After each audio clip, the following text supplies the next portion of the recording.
Welcome here to RaceSpot TV and iRacing Live as we bring you the penultimate round of your iRacing Skip Barber Racing School Championship. Tonight, we said earlier on in this season that the last quarter of the championship was dominated by British club-style racetracks, and now we come to the final one.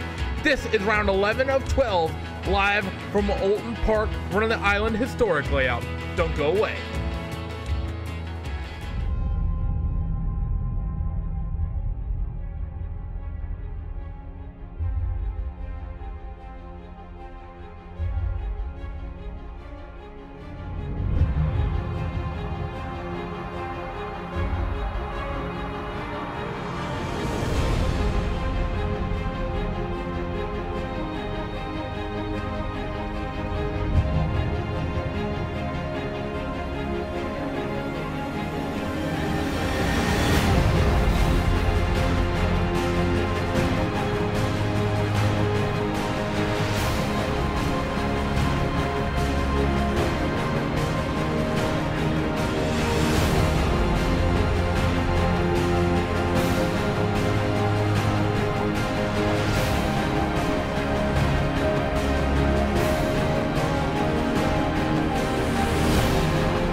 Welcome back here to RaceSpot TV and iRacing Live as coverage begins of the penultimate round of the iRacing Skip Barber Racing School Championship. Randy Chineth, Alvin Nieves, Hugo Louis bringing you all the action as usual. Couple interesting names we got here today. Alvin, as always, Adekoba Lopez, Felipe Bear. Those are a couple people we're really used to seeing, but there's some other names that have been competitive in these cars when they turn up. They just simply do not turn up regularly. Miko Nasi, who currently sits on the pole of the 127.4, is here tonight. He's shown up for 3 or 4 races over the last handful of seasons, and I think he's won basically all of the ones he showed up for. Also have Gresham Wagner, who's always quick in these cars as well. He currently sits P5, so it might be a very, very exciting race up near the front. A couple of names that we don't usually see that we have not seen throughout the season, but when they turn out, we know that they're gonna hear that they come here, they are really competitive, and we know that they're gonna put a good show. Right now, Miko Nasi sitting on pole position, but Adekoba Lopez only 0.07 seconds behind right now for that pole position. I think it's gonna be a really interesting race. How Miko Nasi, if he ends up lining up in pole, how he managed to get out in front, because we have seen on this track it is very important to get out in front, but we have 2 portions of the track that it could be a little bit interesting in terms of slipstream, right out of Cascades and then out of the island hairpin. We are running, if those are unaware, the island historic layout. That means we are skipping the Hislop chicane and just running straight into Knickerbrook. We're also not going down the full length of the hairpin. So normally on the full layout, you'd go through Cascades, all the way down that little short straightaway, and then through a left-hander, then through a hairpin, and then onto the back straight. We are skipping that section of the racetrack and going through what's known as the island hairpin. You'll see that, of course, during this race, and we'll make it clear. But that's actually, you know, you mentioned the slipstream, Alvin, and I think this is going to be one of the only races this season where the slipstream, I don't want to say it's irrelevant, because we've seen on almost every track these cars have run that the slipstream matters. But the longest straights here are sort of not all that long. And while you might be able to get a good run with the slipstream, I think there's going to be maybe 1 or 2 of the races we see this season where the slipstream pretty much not going to matter, especially compared to especially compared to next week where these cars are going to Montreal, and they're going to be on that back straight for about an hour and a half. Oh, of course, for next week, you know, that is going to be definitely a big factor. But up in here, yes, it's all about momentum, trying to keep that momentum. But if we do a little bit of a flashback to last season, getting out of Knickerbrook and Druids, if you can get a good run out of those 2 corners, there is a big possibility that going into Lodge Corner that you can get a good run on the car in front of you and overtake him before you go into the start-finish line.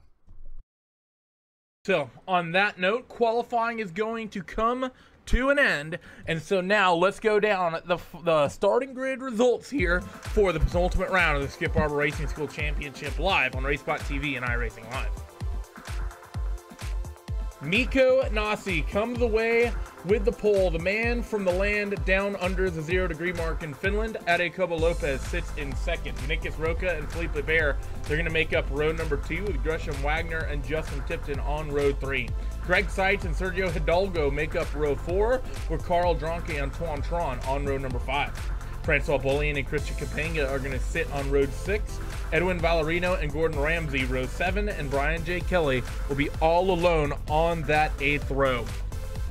16 laps, relatively short lap around this 2.26 mile island historic layout. Only 7 turns are what we officially have here tonight. And Alvin, just about 20 seconds until the cars are all gooded up. What's your prediction? You think Nasi's going to pull out another one? I think Mikko Nasi, he pretty much sitting strong and pole position, but we cannot discount Adekobo Lopez. But you know, Randy, I think we're gonna enjoy a good race in here before you and I enjoy tomorrow, perhaps a nice food coma. Yes, everyone in America, as everyone knows, is going to be eating themselves to death tomorrow night on Thanksgiving. Also, be sure, if you are a racing fan, believe it's going to be streamed somewhere. Be sure to tune in to the Turkey Night Grand Prix, one of the biggest USAC midget races of the year. Wish it was still happening at Paris. Actually, it might be. I'll have to do a quick Google search after this race. But if you're an American racing fan, try to tune into that. It's some of the most fun cars to watch on short dirt track oval racing, and we are getting them here on the RaceSpot service. Excuse me, the iRacing service. RaceSpot has nothing to do with this. On the iRacing service, going into next season in just a couple of weeks' time. A couple more cars we need to see hit the grid. I think we might have everyone here. So the lights will be going on and then going out here in just a moment. Revs begin to build. And we are green, and Mikko Nasi takes a good jump here over Adekobo Lopez in the early runnings. You also have Vinicus Roca and Felipe Bear running P3 and P4. Interesting that they qualified in that order. Normally you see Felipe, the quickest of his teammates. Now they work themselves down into Cascades for the first time. Turn number 2, very awkward section, little right-hand kink, followed by about a 120-degree left-hander that's sort of oddly cambered now onto this middle straightaway, and this is going to be what takes you to the island hairpin. This is what me and Alvin were talking about. You're going to be getting on the brakes right about now, and then down a couple of gears and through this right-hand hairpin and island. You see one driver pushing a little bit wide. That's Vinicus Roca, and his teammate Felipe Bear is going to pounce because of it. This takes us right onto the back straightaway and towards normally a Hislop chicane, but as we're not running that layout, we're going to be going right through Knickerbrook, little right-hand kink, and because of that, Felipe Bear fighting for third has to slot himself back in line. His first half of the lap done, Alvin, relatively clean up and down the field. Well, they clean started there indeed, but Felipe Bear, he had to play the smart game and slot right behind Vinicus Roca, because the last thing you want is going side by side there, and I think we have a little bit of problems with the pole sitter. Maybe we are. Mikko Nasi not sure what's going on. Maybe technical issues coming through for that number 4 machine, the fitness driver, and that would be absolute heartbreak for him. He's been fantastic. Whenever he turns up and he comes back, and that's unfortunate. He gets spun around at the final corner to get thrown into the Armco.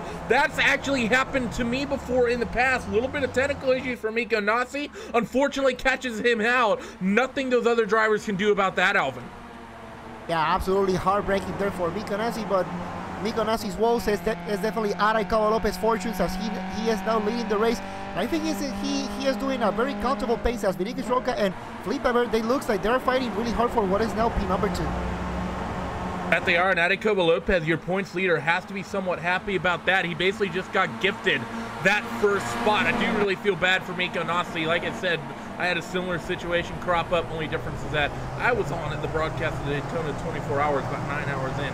That definitely hurt, stung a little bit. But as they work themselves back on the run towards Knickerbrook once again through the island hairpin, you're going to come down, and still Vinicus Roca and Felipe Bear, they've sort of toned back their fight a little bit, Alvin, because they know they're now racing for this race win. You also have a few drivers in this lead group. Gresham Wagner, Justin Tipton, and Greg Seitz. They've all pretty much slotted themselves line astern as they go running down in towards Druids. Now under the trees, they're going to go and through this sort of interesting right-hander, relatively unique in the way it's actually runs through. Kind of an interesting double apex there at Druids as they run down now into Lodge, and Adekobo Lopez going a little bit defensive. going a little bit defensive, but we also saw that Philippe Lebert also tried to had a good look there, but he decided to stay behind. But now Vinicius Rocha, he looks like he got a good run out of Arica Lopez and looks to the outside, going into lap number 3, going side by side into turn number 1. Let's see what happens. Arica Lopez still leading, but I think that opened the door just a little bit for Philippe Lebert. Let's see if he can take advantage. No, Philippe got a little bit of oversteer at the apex of Old Hall, and because of that, not able to get the power down and get it under Vinicius Rocha. Rocha looking phenomenal out there in that number 5 machine. Through Cascades, they come once again on the run into Island Hairpin. Vinicius Rocha definitely looks like the quickest driver on track right now. Adicobo Lopez tugs the inside, moves back across the racetrack just as Rocha moves left. I think if you're Vinicius Rocha, you need to sort of take note of that, Alvin, because what Adicobo Lopez just said to me is that as he gets closer and closer to that Island Hairpin, he wants to move that car to the left-hand side. I think if I'm Rocha, I just slot myself in behind Addy, wait for him to make that move to try to get that good line through the hairpin and then dive it up the inside. It'll be an aggressive move, but around this Oulton Park circuit, it has to be aggressive moves to get jobs done. And these first couple of laps is pretty much trying to make mental notes for when the race gets close to the finish line. But Vinicius Rocha, he's taking no prisoners right now from Arica Lopez going into Druid side by side here, battle for the lead, but Arica Lopez defending really well, but Vinicius Rocha not giving up, and now also allows Philippe Lebert to also have a look in here, and this is gonna be a 3-car battle. They're racing really hard, and you know, this is good, but sometimes you race a little bit too hard and a little bit of contact here and there happens. And Randy, I have to say, this track, there's really not much room for error. And Philippe Barber wants to make it 3 wide. Who's to say you can't race at Oulton Park Island? They're going to 3 wide into 1. Philippe Barber takes the lead, but he pushes wide. Vinicius Rocha is going to get pushed back to P number 4, maybe even beyond, as they now are going to go side by side for the race lead into corner number 2. Adicobo Lopez, phenomenal car placement to get a good run. The number 14 machine in the background, he spun around, but Philippe Barber in the 2 machine, he inherits that race lead, and that was Sergio Hidalgo in the background we saw getting wrecked out, and then Adicobo Lopez slots himself into 2nd place, still fighting with Philippe Barber through the island hairpin, and now Christian Wagner is throwing his hat into the ring. He wants to be competitive and come away with a win as well. Definitely not what Vinicius Rocha was looking for, but now Philippe Lebert leading the race, and now let's see what Arica Lopez can do. But now Christian Wagner running in P number 3, looking a little bit racy. He sees the opportunity to race here for the lead and get a little bit of TV time like everybody else would like, of course. So let's see if Christian Wagner, let's see if he can put a little bit of pressure, or is he really happy to run in P3? I doubt it, considering how many times they do come here and race. So if you come in, you want to win. Sort of one race wonders, aren't they, the likes of Wagner and Mika Nazi? We've seen them a few times over the course of this championship, but you consider we've done 36, well, we're going to have done 36 weeks of racing come next week. We've only seen them a few times. The number 1 machine had the run on Lebert, not able to make something happen. Because of this fighting, we have a fantastically huge front train. It goes from Philippe Barber, Adicobo Lopez, Wagner, Rocha, Tipton, Seitz, and Tuan Tron. So the top 7 all in one group, and just a little bit further back, just a few car lengths, you have the likes of Carl Tron in the 12 machine. He spins out through Cascades, just as I mentioned his name, a little bit loose. Down that downhill left-hander, he gets it back underneath them. And as I was saying that, Kapanga and Ramsey, they're in the background as well. Those two fighting for position. They're going to stay line astern as your lead group all comes now out of that island hairpin and begins to run towards Knickerbrook once again and into Druids, where all the excitement has been happening thus far. And in this leading group, you know, it's good to also see Tuan Tran being back on this leading group. He is a driver that we usually see. He has shown that, yes, he has the capability of running for the race, but sometimes during the race something happens that he has never been able to break into that top step of the podium. So look for him to perhaps try to make a couple of moves here and there and try to move himself into the lead. Adicobo Lopez continues to harass the mirrors of race leader Philippe Barber, but Vinicius Rocha harasses the sidewalls of that number 9 machine, and he moves himself up into that 3rd spot. So Rocha back with a podium position, Wagner back to 4th, and Justin Tipton still sits in that 5th spot. He wants to try to follow his teammate through and get himself in that top 4 spot. It's interesting here, Alvin, the top 6, Philippe Barber, Lopez, Rocha, Wagner, Tipton, and Seitz.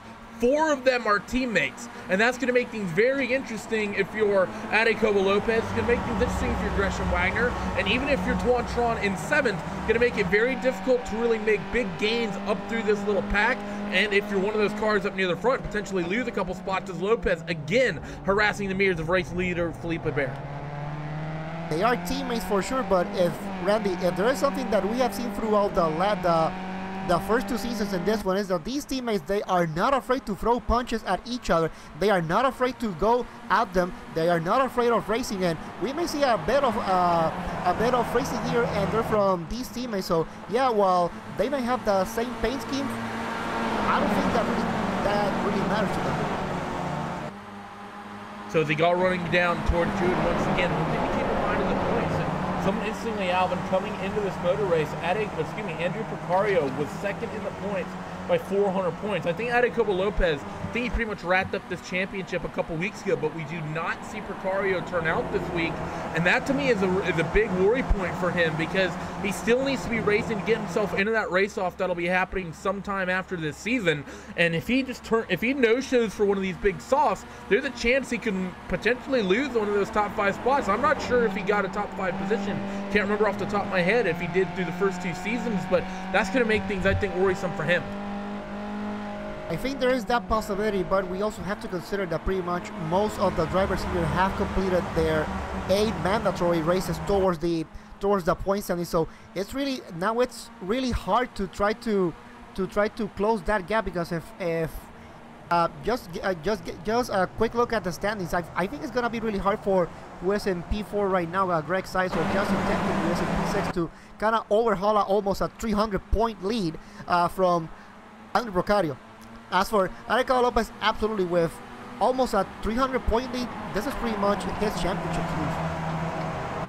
That it is. They all work themselves now through the latter half of the circuit at the moment. Number 2 machine, Felipe Bear, coming under attack from Adecobo Lopez, who gets the inside line into Druids, and that's the good line you want. So that number 1 machine takes an aggressive line, but no, the 2 of Felipe Bear keeps the momentum up through Druids. Phenomenal move. We've seen the outside not work to that corner a couple times now. Vinicius Roca, he wants to slot himself alongside Adecobo Lopez as well. He has noses ahead, but through that final corner at Lodge and the run into Dearly at the outside, not quite good enough, but he maintains a little bit of overlap as they go running through the front straightaway in towards corner number 1, side by side for the 2nd spot. What can Roca do about it? Can he work the cutback here on the run down into Cascades? He still carries a lot of momentum, and this part of the racetrack is very awkward. You want the left, you want the right. Wagner wants to spot 2, and because of that, Roca's going to pull out just a little bit, not going to go for that spot, and now they're going to run towards the island hairpin once again. Can Roca get the move done at Adecobo Lopez? No. Meanwhile, Wagner's coming under attack from Justin Tipton, who puts 2 wheels off into the grass. He loses traction. He spins off wide to the outside of that hairpin. He'll need to rejoin. Be careful with the traffic, Justin. Little bit tight there with Gordon Ramsay in the 15, but they're going to be side by side and run into Knickerbrook.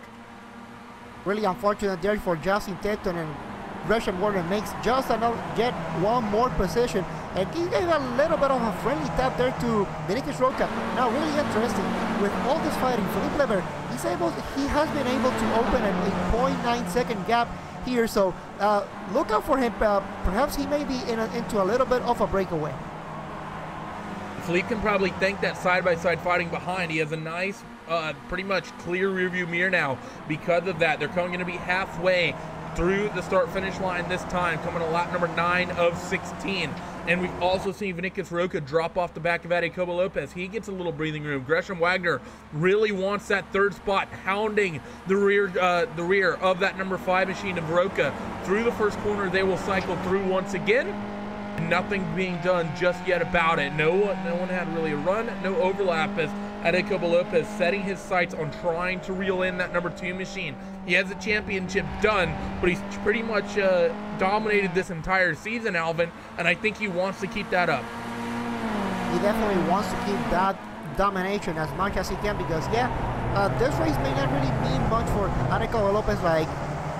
Like we just mentioned, he has pretty much this championship all wrapped up, but he also wants to make sure for Felipe Leber, he wants to make sure that he shows how strong he can be, because coming into the final, not the final race of the season, but that final race with the top 5 of each of the seasons, he wants to show Felipe Leber, and also Felipe Leber wants to show to Aracoa Lopez who is the best. Number 12 machine of Carl Dronke got in another incident down the island hairpin. This came from the front bumper of the 13 of Brian Kelly. Kelly a little bit quicker through the hairpin. Carl took a little bit of a later apex, trying to straighten out the exit onto the back straightaway. Tapped the rear end of Dronke, and Dronke went around. That's going to be unfortunate for that 12 machine, Alvin, because Carl, we've seen him be quick a couple times over the races we broadcast, but last handful of weeks, really maybe months, he's sort of just always been, you know, on the wrong foot, always running just around the top 10, always being caught up in incidents. I think of the 3 seasons we've seen thus far, this will be the one, the 12 machine, we want to forget. Definitely for Carl Dronke, this is one season that he would like to forget. We have seen him have strong races on the first 2 seasons, but this one, sometimes, you know, you get into that funky bad streak, and it's kind of hard to break. But you know, one thing for Carl Dronke, he's showing that he is not giving up, even though he is having a little bit of bad luck. He's still showing up, he's still racing, and sometimes that is all you need. So fight for the race lead is getting close. We saw that lead margin out at one point to just under 1 second. It's now under half a second as they run through Knickerbrook once again. Aracoa Lopez showing impressive speed. He's been reeling in Felipe Barber by a few tenths every single lap, and now he is there. I think that one machine, Alvin, we've seen this a couple times this season. He's not necessarily the quickest in the first 6 laps, but the way he has that car set up, maybe it's in the tire pressures, I'm not sure. We know that there's not a lot of setup options in these cars. It seems that the one machine of Lopez gets quicker as the race goes on, and we're seeing that right now. Early on, he's getting an attack from all the drivers, from Felipe Barber, the like of Roca, the likes of Gresham Wagner, and now he's hounding the back of Felipe Barber and reeled in a huge gap in a very short amount of time. Definitely, Aracoa Lopez doing a fantastic job keeping up with Felipe Barber, but we also know that Felipe Barber, the way that he likes to set up his car is a little bit too loose, and sometimes that may sound a little bit counterintuitive for some of the drivers. Why would you like a loose car? Well, actually, sometimes having just a tad loose car, that is the best way to go, because as the race goes on, the tires wear out, the tire temperatures also heat up, so sometimes that kind of induces a little bit of oversteer. So perhaps for Felipe Barber, he definitely has shown that he has mastered this car. So for him, he has shown that he knows this car up and down. So the fact that he is running a little bit of a loose car is really not a surprise. Sorry.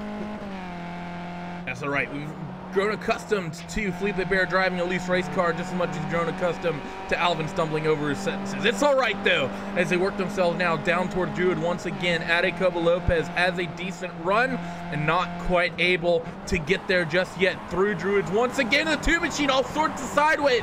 This might be Aracoa Lopez's one opportunity. They're going to go side by side down this straightaway, but Lopez, he pulls out a little early. They're also 3 wide behind in that second group. Lopez not able to get that job done, and now they're 2 by 2 into the final corner in that group behind. Tron, Gresham Wagner, Greg Seitz, and Vinicius Roca. Roca, at one point we saw running P2, P3. He has now cycled himself to the back of this second group. Wagner and Seitz still wheel to wheel through the first corner. Tron locks up into the first corner, and that's Vinicius Roca thrown into the outside wall at turn number 1, Alvin.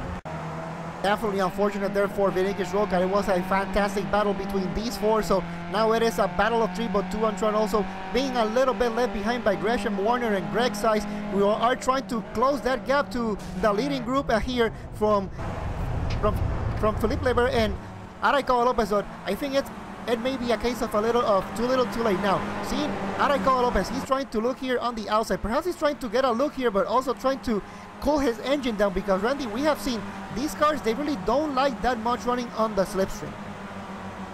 That is one thing that we've seen for sure over the course of these 3 seasons, is that you keep these cars in the slipstream for too long, and that engine will get really, really hot.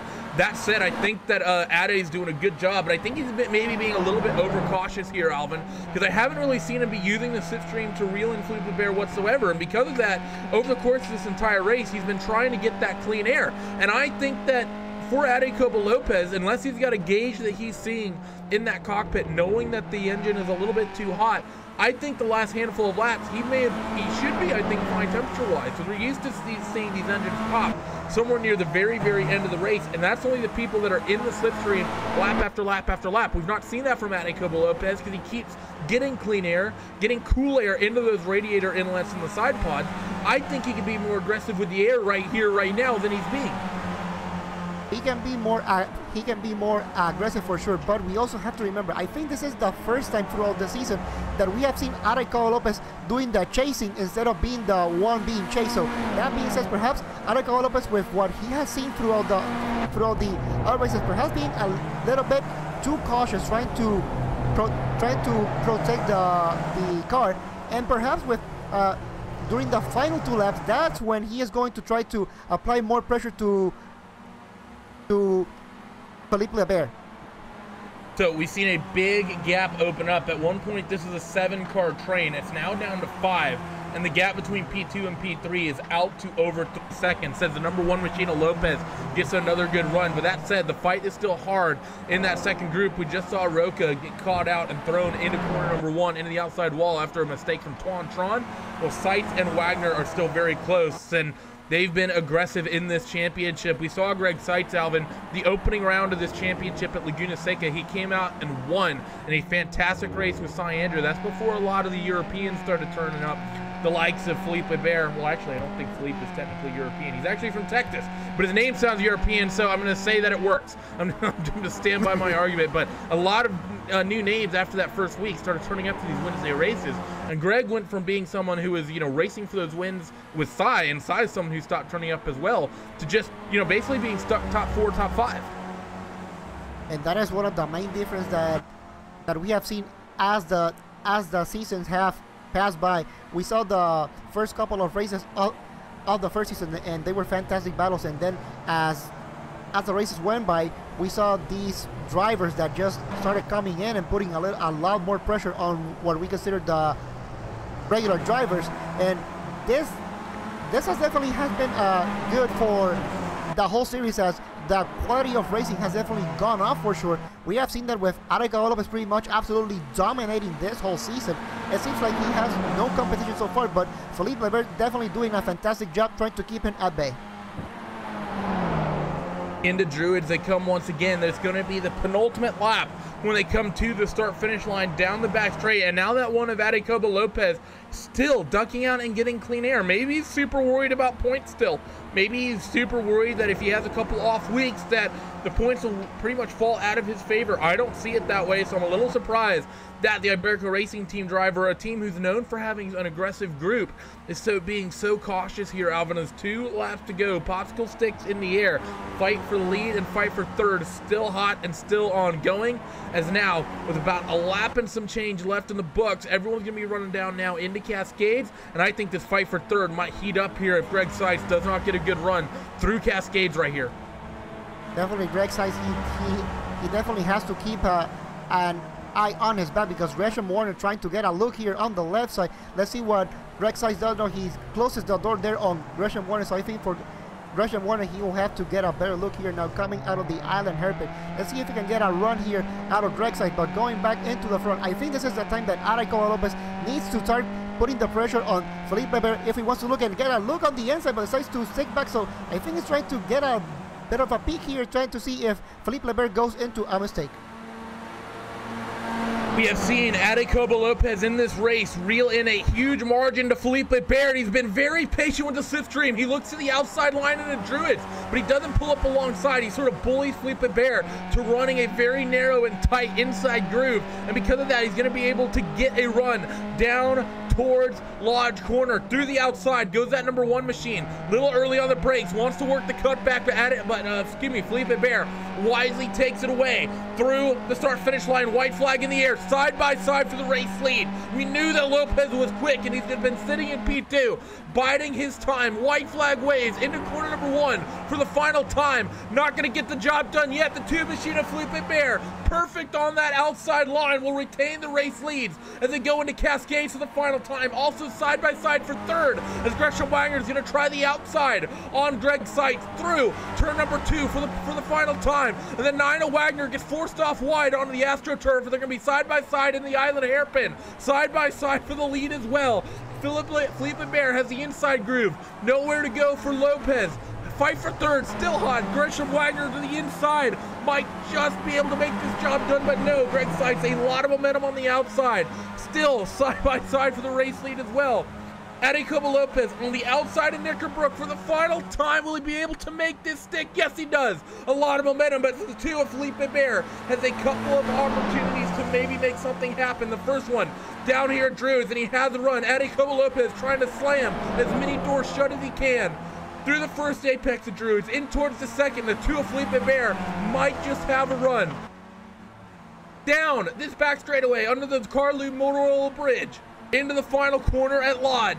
Through the outside goes the Texan of Felipe Bear, and he's not going to be able to make it stick. Adecobo Lopez will take the race win, and the number 3 of Greg Seitz throws a move on Gresham Wagner into the final corner, and he will retain that top 3 spot, Alvin. What a fantastic race here that we had so far, that we have for the top 5. Adecobo Lopez once again showing why he has been dominating this whole season. Yes, he started in P2. He was granted the lead of the race because of hardware difficulties for Nico Nassi, but he didn't falter under pressure from the number 1 of, sorry, from the number 2 car. He kept the pressure going, and it showed on the final lap. He was able to get the lead and the race win. So with that, let's go down your post-race results here live from race number 11 of 12, and heck, race number 35 of 36 in your Skip Barber Racing School Championship.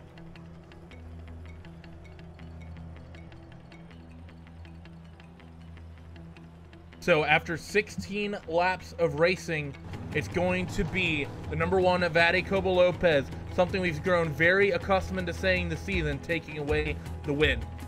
Felipe Bear will finish P number 2, Greg Seitz 3rd, Gresham Wagner 4th, and Tuan Khan will round out the top 5. Gordon Ramsey in 6th, Justin Tipton 7th, Christian Capenga 8th, Sergio Hidalgo 9th, and Brian Kelly will round out the top 10. Miko Nassi, after technical difficulties, your pole sitter, will come home 11th. Carl Dronke 12th, Francois Bollian in 13th, Edwin Balderino 14th, and Vinicius Roca will round out the top 15 spots here tonight from Oulton Park. If you're not done watching iRacing sim racing content just yet, keep an eye on the iRacing YouTube channel. We will be back here on RaceSpot TV and iRacing Live in just a couple moments for the GBR eSpeed throwback race at Darlington. It is going to be the final round of the first phase of the chase. 12 drivers will be cycled down into 8. 4 names will not find themselves running next week at New Hampshire.